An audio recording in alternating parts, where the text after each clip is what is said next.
இன்றே டவுன்லோட் செய்து உங்கள் ஃபேவரட் ஷோக்களை என்ஜாய் பண்ணுங்க.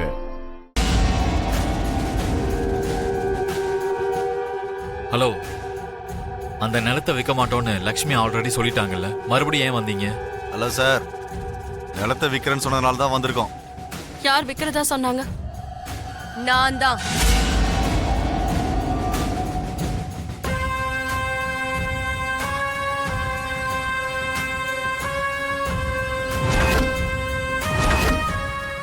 நீ நிலத்தை விற்கிறேன்னு சொன்னியா?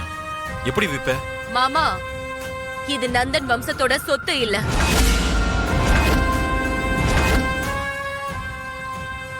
என்னோட சொத்து.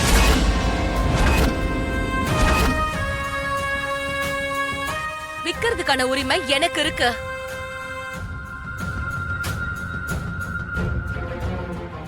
அது வெறும் சொத்து இல்ல, நம்ம தாத்தாவோட ஞாபகம்.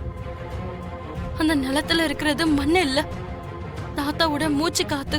அந்த மூச்சு நின்னு போய் பல வருஷம் ஆயிடுச்சு.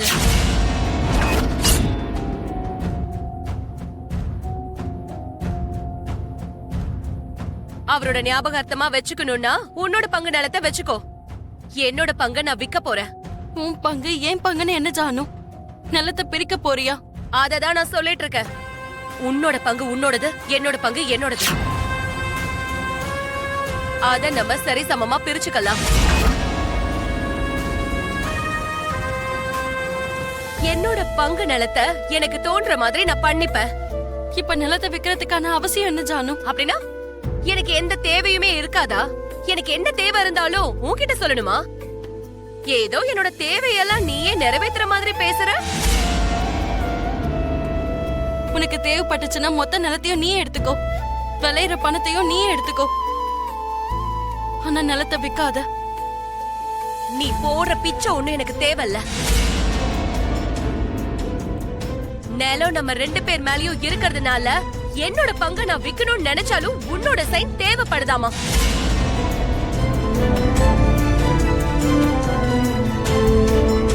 அதுக்குதான் வெயிட் பண்ணிட்டு இருந்தேன். நீ கொஞ்சம் ஆட்டோகிராஃப் போட்டனா இவங்க எனக்கு அட்வான்ஸ் கொடுத்துட்டு போவாங்க.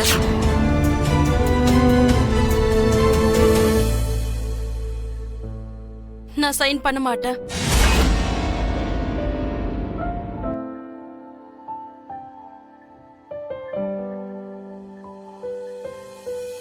ஏன் போட மாட்டேன்? எதுக்கு போடணும்? நான் என்ன உன்னோட சொத்தையா கேக்குறேன்? என்னோட பங்கு தானே நான் கேக்குறேன். உன் பங்கு ஏன் பங்குன்னு எல்லாம் 2 பங்கு இல்ல, இருக்கிறது ஒரே நிலம்தான். அதுவும் நம்ம தாத்தாவோட ஞாபகார்த்தமா இருக்கு. அத செதற விட மாட்டேன். அப்படின்னா இன்டைரக்டா என்னோட சொத்தை எனக்கு கொடுக்க மாட்டேன்னு சொல்ற, அப்படிதானே? நீ இப்படியெல்லாம் சொல்லுவேன்னு எனக்கு முன்னாடியே தெரியும். உன்கிட்ட இருந்து என்னோட சொத்தை எப்படி வாங்கணும்னு எனக்கு நல்லா தெரியும். நீ அதுல சைன போடலன்னா நான் கோர்ட்டுக்கு போவேன்.